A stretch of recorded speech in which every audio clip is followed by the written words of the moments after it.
어제 열왕기하 1장에 이어서 오늘 2장 말씀을 함께 나누도록 하겠습니다. 어제도 살짝 말씀드리긴 했지만 열왕기서는 원래 상하로 나눠져 있던 것이 아니라 원래 한 책이라고 말씀을 드렸죠. 모든 성경에 상하로 나눠져 있는 것은 원래 다 하나라고 보시면 되겠습니다. 구약 성경에 나와 있는 사무엘 상하도 그렇고 열왕기 상하도 그런데 나중에 필요에 따라서 이제 분류를 또 따로 한 것이죠. 훗날 어쨌든 이 열왕기서가 이렇게 계속해서 진행이 되고 있는데 상하로 나눌 때 그래도 아무래도 또 이유가 있었겠죠. 그 전환점이 되는 어떤 부분이 있었기 때문에 나눈 것인데, 이 열왕기 기록의 관심사가 어디에 있는가를 우리가 먼저 좀 생각해 보려고 합니다. 열왕기 기록의 관심사는 우리가 흔히 아는 대로 조선 왕조실록이나 이런 것처럼 왕들의 행적 자체에 관심이 있는 것은 아닙니다. 우리 여러분 조선 왕조실록 같은 거 읽어 보셨습니까? 저는 이렇게 글자로 된 것을 읽었다기보다는 이제 만화로 된 것도 있거든요. 만화로 된 조선 왕조실록을 읽었던 기억이 있는데, 보시면 거기는 이제 왕들이 뭘 했고 이런 것들을 적고 사관들이 그것에 대해서 나름의 또 평가나 이런 객관적인 기록을 합니다. 그런 것처럼 열왕기 기록이 왕들의 행적을 기록을 하지만, 왕들이 뭘 했고를 하지만 왕들이 일일이 다 뭘 했다라는 것 자체에 관심이 있는 것은 아니라는 거죠. 열왕기의 기록의 관심사는 율법을 기준으로 왕들이 얼마나 이 나라를 잘 다스렸냐, 율법을 기준으로 어떻게 이 왕들이 잘 살았는가를 에 대해서 관심을 두고 있다라는 거죠. 그러다 보니까 자연스럽게 이 열왕기 기록의 이제 흐름상 중요해지는 포지션이 있습니다. 직업이 있습니다. 누구일까요? 선지자입니다. 선지자. 하나님 말씀에 따라 잘 통치하고 있을 때는 선지자가 따로 등장하지 않아도 됩니다. 그리고 그렇게 또 하나님 말씀에 따라 늘 할 리가 없으니까 선지자가 매번 등장하는 건 아니겠죠. 근데 필요 때마다 정말 하나님이 이건 안 되겠다, 내 말을 전하게 해야겠다 했을 때마다 등장하는 이 직업이 바로 선지자라고 하는 직업이라고 할 수 있겠죠. 그래서 악한 시대일수록 더욱더 선지자의 역할이 두드러진다라고 보시면 되겠습니다. 그래서 우리가 잘 아는 가장 이스라엘의 악한 시대의 왕이 누굽니까? 남과 북으로 갈라진 다음에 북이스라엘 시종일관 하나님 말씀을 어기는 왕들이 등장했죠. 그 중에서도 악한 왕들 중에서 가장 악한 왕이 누구입니까? 아합 왕이다라고 어제 말씀을 드렸고, 또 아합 왕의 아들인 아하시아까지 어제 말씀을 드렸습니다. 근데 이제 이 아합 왕 시대에 활동을 했던 그 대표적인 선지자 이름이 누구입니까?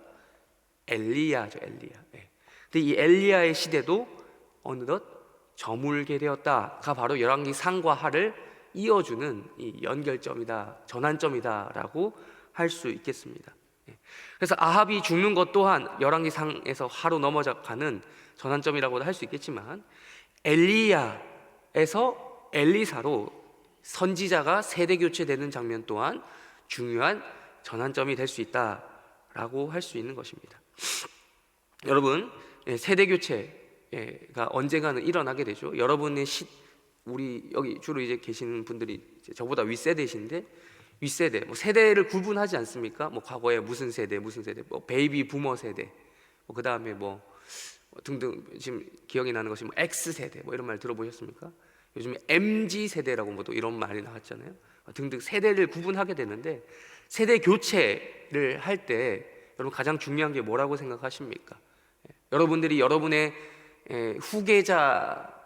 후손들에게 후계자라고 할 수 있겠죠. 그런 것들 물려줄 때 뭘 가장 중요하게 생각하게 하시겠습니까? 아무래도 물론 혈통 이런 거 다 중요하겠지만, 아무래도 가장 중요한 것은 실력이다, 능력이다. 여러분이 가진 만약에 재산이 수십조가 된다 칩시다. 그 수십조를 누구에게 물려주겠습니까?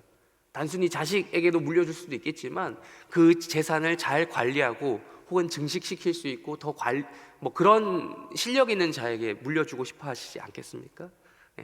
세대 교체에 있어서 가장 중요한 것은 실력이고 능력이다라고 할 수 있겠죠. 기업만 봐도 그런 것들을 잘 알 수 있습니다. 그렇다면 오늘 우리는 생각해 볼 필요가 있습니다. 이 엘리야는 누구에게 이 자신의 직무를 승계하려고 했는가, 계승하려고 했는가라는 것을 볼 수 있다는 거죠. 보고자 한다는 거죠.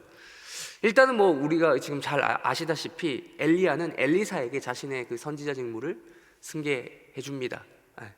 그런데 이것은 이미 예언한 바에 따른 겁니다. 물론 엘리사의 실력도 실력이지만 하나님이 지정하신 사람이었어요.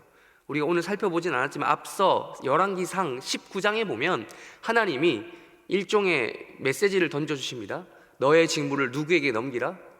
엘리사에게 넘기라. 엘리사를 기름 부어서 세우라 라고 이야기를 하십니다. 말씀을 전해주십니다. 그래서 엘리야는 엘리사를 불렀습니다. 그래서 엘리사는 그때부터 근데 곧바로 이 선지자의 직무가 계승이 되는 것이 아니라 일종의 도제 관계를 거칩니다. 스승과 제자의 관계를 일정 부분 함께 하는 것을 우리가 확인할 수 있습니다. 열왕기상 19장에서. 그리고 시간이 어느 정도 흘렀죠. 드디어 엘리야가 자신의 직무를 마치고 떠날 때가 되었습니다. 근데 그 장면이 오늘 열왕기하 2장에 기록이 되어 있습니다. 근데 우리가 또 주목할 만한 장면이 있는데요. 우리 5절을 한번 읽어볼까요? 5절. 2장 5절 말씀 우리 다 함께 읽도록 하겠습니다. 시작. 여리고에 있는 선지자의 제자들이 엘리사에게 나와 이르되 여호와께서 오늘 당신의 선생을 당신의 머리 위로 데려가실 줄을 아시나이까 하니 엘리사가 이르되 나도 아노니 너희는 잠잠하라. 여리고라고 하는 지역이 나옵니다. 여리고에 아주 특별한 기관이 존재했던 것이죠. 이때 북이스라엘이 여전히 아합도 죽고 아하시아도 죽었지만 여전히 하나님을 떠나 우상숭배를 하고 있었던 이때에 그 여리고에 무엇이 있었습니까? 일종의 선지자 학교가 있었던 겁니다. 지금으로 말할 것 같으면 신학교가 있었던 거죠. 그래서 지금도 여러분 신학교에 가시면 저도 이제 신학교에서 수학을 했지만 선지생도들이라고 이제 표현하는 경우가 있습니다. 구약의 언어로 말하는 거죠. 선지자 학교가 있었습니다. 여리고에 있는 선지자의 제자들이 그러니까 엘리야가 운영을 했던 것으로 보입니다. 그리고 엘리사도 함께 거기서 있었던 것으로 보입니다. 그런 선지자의 제자들이 엘리사에게 와서 말하는 겁니다. 당신의 선생을. 그러니까 그 제자들도 알고 있었던 겁니다. 이 선지생도들도 알고 있었던 거죠. 엘리사가 엘리야의 직계다라는 것을, 제자다, 그것을 물려받을 사람이다라는 것을 알고 있었던 것이죠. 그래서 엘리사도 이렇게 이야기하는 거죠. 나도 안다. 엘리야가 지금 갈 때가 되었으니 어떻게 하실 겁니까? 라고 하니까 나도 안다라고 이야기한 거죠. 그런 다음에 이루어지는 일들이 쭉 기록이 되어 있는데 우리 9절 말씀을 다시 한번 읽어볼까요? 9절 말씀 시작하면서 읽었던 9절 말씀 우리 다시 한번 읽어보겠습니다. 시작. 건너매 엘리야가 엘리사에게 이르되 나를 내게서 데려감을 당하기 전에 내게 어떻게 할지를 구하라. 엘리사가 이르되 당신의 성령이 하시는 역사가 갑절이나 내게 있게 하소서 하는지라. 아멘. 이제 엘리야가 이제 하나님께로 올라가기 직전입니다. 엘리야가 하늘로 그러니까 엘리야가 이 세상을 떠나는 방식은 죽음이 아니라 살아있는 채로 하늘로 승천하는 방식이죠. 불말과 불수레가 이제 데려가는 방식인데 이 전에 앞서서 엘리야가 엘리사에게 한 가지 물어봅니다. 자, 내가 너한테 어떻게 할까? 난 이제 하늘로 올라갈 텐데 어떻게 할까?라고 하니까 엘리사가 구했던 것이 뭐라고요? 당신의 성령이 하시는 역사가 얼마만큼이요? 갑절이나 있게 하소서 하는지라 라는 거예요. 자, 이걸 보면서 또 생각난 몇 가지가 있습니다. 저희 어머니가 저에게 늘 하시는 말씀이 있어요. 저희 어머니와 아버지 저 어머니도 이제 목회 사역에 동참하셨다고 해야겠죠. 저희 아버님도 이제 목회를 하고 계시는데 이런 말씀을 자주 하십니다. 그래도 우리 때는 나았다. 그래도 우리 때는 그나마 나았는데 지금 저를 보면서 제가 이제 처음부터 이제 제가 목회를 하겠다고 한 건 아니니까요. 저는 이제 저희 부모님을 보면서 목회를 해야겠다는 결심을 했던 사람이 아니라 하지 말아야겠다라는 결심을 했던 사람이기 때문에 아무튼 그러다가 나중에 이제 소명을 또 확신을 소명을 받고 나름의 확신을 가지고 이제 신학을 한다고 하니까 말리시면서 하는 말이 지금 되고 나서 지금도 여전히 이제 하시는 말씀이 걱정이 돼서 하시는 말씀이겠죠. 그래도 우리 때는 나았다. 그러나 너 때는 어떻게 할래? 라는 거죠. 가면 갈수록 이 시대가 어떻습니까? 점점점 한국교회 이미 꺾였다는 말 많이 하지 않습니까? 뭐 불신앙의 시대가 되고 있고 신앙이 있다고 하는 사람도 신앙이 희미해져가는 이런 시대를 우리가 목도하고 있지 않습니까? 그래서 그런 의미에서 어머니께서 이런 말씀을 하셨던 거예요. 또한 제가 좀 해림교회 와서 또 들었던 말이 있습니다. 우리 담임 목사님께서 해주신 말씀인데 원로 목사님께서 담임 목사님께 해주셨던 말이라고 해요. 원로 목사님께서 이런 말씀을 하셨다고 합니다. 그래도 우리 때는 말씀하는 게 원로 목사님이 담임 목사님께 하시는 말씀이에요. 하셨던 말씀이에요. 우리 때는 천만만 쳐도 사람들이 몰려왔다. 개척을 하던 시대는 당신께서 개척을 하시던 시대는 그랬다는 거죠. 천만만 치고 개척을 해도 사람들이 몰려온 시대가 있었다. 그러니 김영욱 목사 당신은 어떻게 하겠냐 뭐 이런 식으로 약간 좀 걱정이 되는 말투로 하셨다고 합니다. 근데 제 입장에서 보면 저 같은 부목사들 세대의 입장에서 보면 그거는 그런 말씀 하시긴 했지만 지금이 더 문제라는 거죠. 그래서 우리 김영욱 목사님 우리 목사님께서도 담임 목사님께서 스스로 얘기하시지만 참 복을 많이 받은 목사다 뭐 이런 얘기 하시잖아요. 지금은 지금인데 저도 이제 그 다음 세대로서 저를 비롯한 우리 수많은 부목사님들이 또 우리 해림교회에 있고 또 나아가 수많은 저 또래의 목사님들이 한국교회에 있지 않습니까? 제가 목회하려고 이제 나서야 될 시대에는 어떻겠냐라는 질문을 이제 하게 되는 거죠. 그런 말을 들으면 스스로 해보게 되는 겁니다. 그런 의미에 있어서 엘리야에게 엘리사가 구했던 것이 어떤 의미인지 조금은 알 것 같습니다. 엘리야 시대에 그 악하다고 하는 아합 시대를 거친 엘리야의 시대가 있었습니다. 엘리야에게서도 충분히 우리는 성령의 역사를 볼 수 있었습니다. 여러분 엘리야가 어떤 경험을 했습니까? 여러 가지 성령의 능력을 경험했지만 특별히 엘리야에게 주목할 만한 사건이 뭐가 있었습니까? 갈멜산 그 영적인 전투에서 대승을 거두지 않았습니까? 1대 몇이었습니까? 1대 지금 정확한 숫자가 지금 기억이 안 나요. 700이었습니까? 800이었습니까? 아무튼 아주 1대 다수로 일당 100이라는 말이 무색하죠. 일당 1000, 일당 수백 명과의 싸움에서 엘리야는 이겨내지 않았습니까? 하늘에서 불이 떨어지는 성령의 역사를 경험하지 않았습니까? 비가 오지 않던 그 땅에 엘리야의 기도로 비가 내리는 역사를 경험하지 않았습니까? 지금 그걸로도 엘리사도 그걸 잘 알고 있었습니다. 그걸 알고 있던 사람이 엘리사였습니다. 그걸 알고도 당신과 똑같은 역사를 경험해달라라는 식으로 얘기하지 않았습니다. 그게 아니라 오히려 더 구하는 거죠. 갑절의 역사가 내게 있기를 원한다라는 이런 대담한 말을 했었던 것입니다. 그러니 엘리야가 뭐라고 이야기합니까? 10절에서 우리 10절도 읽어보겠습니다. 10절 2장 10절 읽겠습니다. 시작. 이르되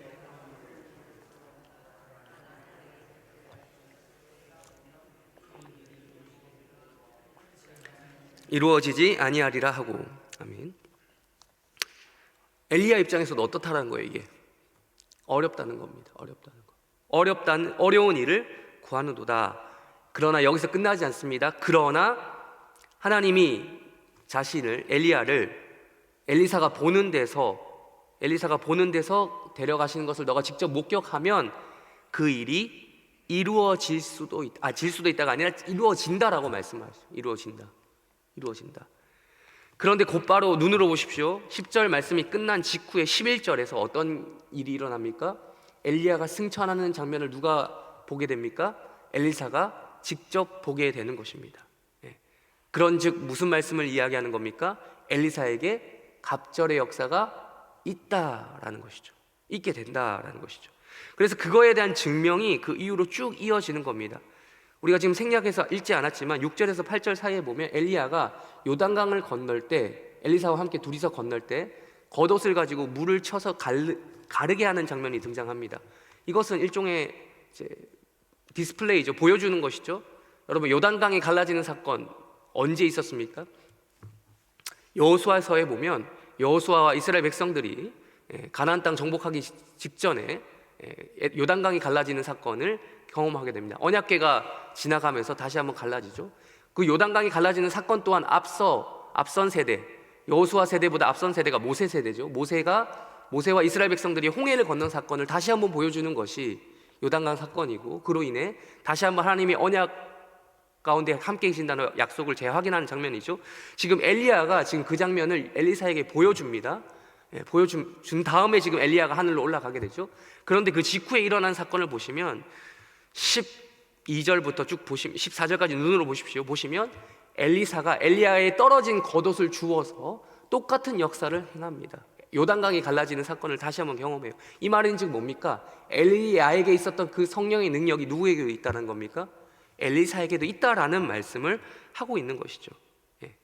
그러면서 5절에 보시면 15절을 눈으로 보십시오. 선지자의 제자들이, 그러니까 선지자 학교에 있었던 제자들이 그걸 보고 어떻게 합니까? 엘리사를 인정하게 되는 거예요.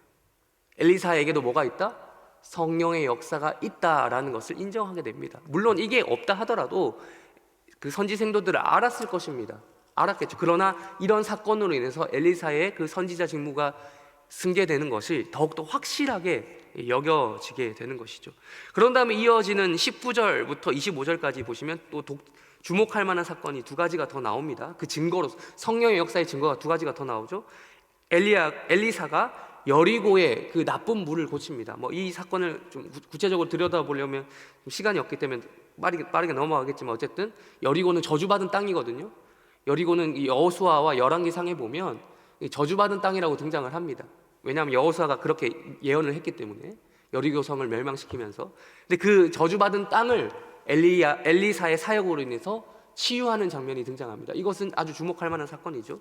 그리고 또 마지막으로 네 번째로 보시면, 마지막으로 23절에서 25절까지 보시면 엘리사를 저주했던, 엘리사가 이러한 하나님의 선지자로 부르심을 받았는데도 불구하고 엘리사를 저주했던 그 젊은 청년들이 죽임을 당하는 일들이 나타나게 됩니다. 이 말은 즉 엘리사에게는 성령의 역사가, 갑절의 능력이 있는 그런 하나님의 선지자다라는 것을 명백히 보여주고 있다는 겁니다. 그럼 우리는 어떻게 이러한 성령의 역사를 경험할 수 있게 될 것인가? 제가 아까 말씀드렸죠. 세대 교체에 있어서 가장 중요한 게 뭡니까? 바로 실력입니다. 실력, 능력이에요. 이 능력이 증명되어져야 되는 거예요. 그렇다면 우리 그리스도인은 어떻게 이 실력을, 이 능력을 어디서부터 이게 나올 수 있겠습니까? 우리 자신이겠습니까? 이 실력이 나에게서 나오는 것이겠습니까? 성령의 역사가 어떻게 나타날 수 있겠습니까? 나느냐 마느냐도 중요하지만, 이렇게 엘리사가 구했던 것처럼 얼마나 나타나느냐, 갑절이 있느냐 없느냐도 중요한 것인데, 어떻게 우리가 이런 것들을 경험할 수 있게 될 것입니까? 바로 오늘 또 다른 날조 본문을 한번 통해서 알아보겠습니다. 다니엘서 6장 말씀입니다. 구약성경 다니엘서 6장 말씀, 우리 10절 읽겠습니다. 다니엘 6장 10절 말씀.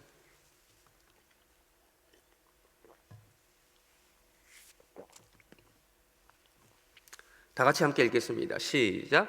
다니엘이 이 조서에 왕의 도장이 찍힌 것을 알고도 자기 집에 돌아가서는 윗방에 올라가 예루살렘으로 향한 창문을 열고 전에 하던 대로 하루 3번씩 무릎을 꿇고 기도하며 그의 하나님께 감사하였더라. 자, 뭡니까? 다니엘이 이러한 험난한 시대를, 자신에게 닥쳐 있는 이 과업이라고 할까요, 업무라고 할까요, 이런 것들을 감당할 수 있었던 이유가, 힘이 어디로부터 나왔습니까? 기도입니다. 기도. 여러분, 간단합니다. 여러분 모르는 이야기 아니죠? 여러분, 성령의 역사를 우리가 어떻게 체험할 수 있습니까?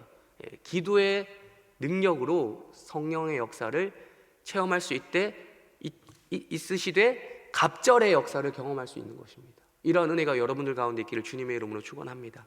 오늘 여러분 새벽에 기도하러 나오셨죠?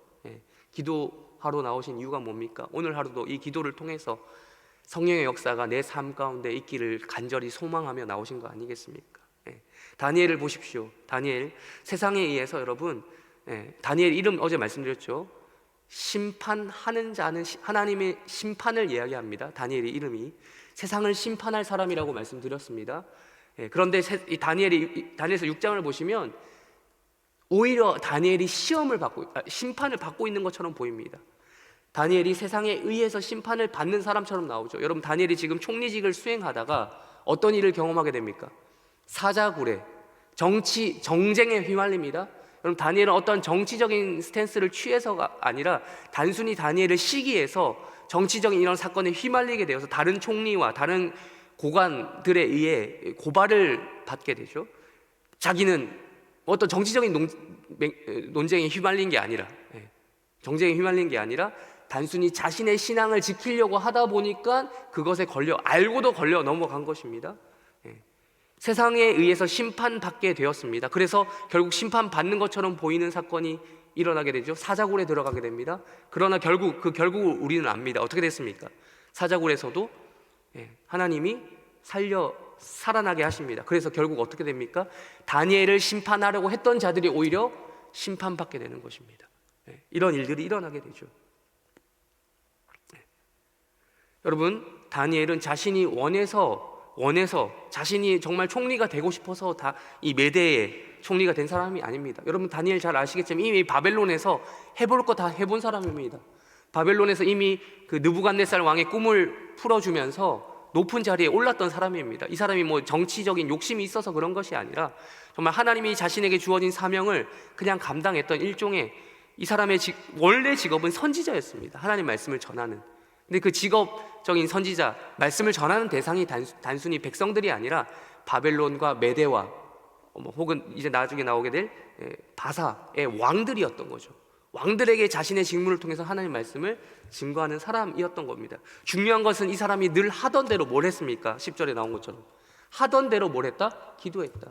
저는 여기 주목할 만한 표현이 기도라는 말도 있지만 앞에 붙는 수식어입니다. 하던 대로 기도했다. 하던 대로. 여러분, 이곳에 나오신 분들 하던 대로 기도하러 나오신 분들이지 않습니까? 하던 대로 늘 기도하시길 바랍니다. 하던 대로 기도하는 은혜가 여러분들 가운데 있으시길 바라며, 하던 대로 기도할 때 여러분 역사가 일어난 것을 믿으시길 바랍니다. 여러분, 세상에 심판 있죠. 그걸 바꿔 말하면 시험을 받는다라고 표현할 수 있겠죠.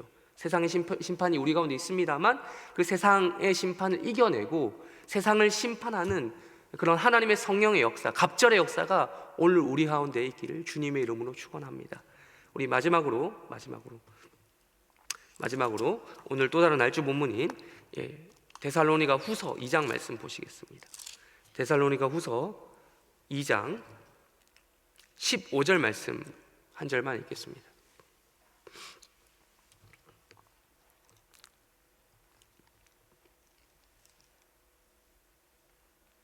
데살로니가 후서 2장 15절 말씀 우리 다 같이 함께 읽겠습니다. 시작. 그러므로 형제들아 굳건하게 서서 말로나 우리의 편지로 가르침을 받은 전통을 지키라. 아멘. 자, 여기서 말하는 전통이 무엇입니까? 바울이 지금 데살로니가 교회에 편지를 쓰고 있는데, 여기서 말하는 전통이란 다른 게 아니라 하던 대로 하라는 것입니다. 하던 대로, 여러분, 우리가 성령을 구하는 방식은 또 다른 어떤 특이한 방식이 아니라 말씀의 기초에서 기도하는 것입니다. 오늘도 여러분 이 전통을 지키시는, 그래서 여러분이 기도 가운데 하던 대로 기도하는 가운데 여러분 하나님의 능력을 받아 오늘 하루도 성령의 능력을 체험하시는 복된 하루가 되길 주님의 이름으로 축원합니다. 그래서 여러분 삶 가운데 이러한 능력이 다니엘과 같이 또 엘리사와 같이 성령의 능력을 갑절로 경험하시는 복된 하루가 되기를 축원하며 마치겠습니다. 우리 다 같이 주기도문으로 기도하시고 각자 개인 기도 제목 가지고 기도하시다가 때가 되면 돌아가시길 바랍니다. 하늘에 계신 우리 아버지여, 이름이 거룩히 여김을 받으시오며 나라의 마옵시며 뜻이 하늘에서 이루어진 것 같이 땅에서도 이루어지이다. 오늘날 우리에게 일용할 양식을 주옵시고 우리가 우리에게 죄 지은 자를 사하여 준 것 같이 우리 죄를 사하여 주옵시고 우리를 시험에 들게 하지 마옵시고 다만 악에서 구하옵소서. 대개 나라와 권세와 영광이 아버지께 영원히 있사옵나이다. 아멘.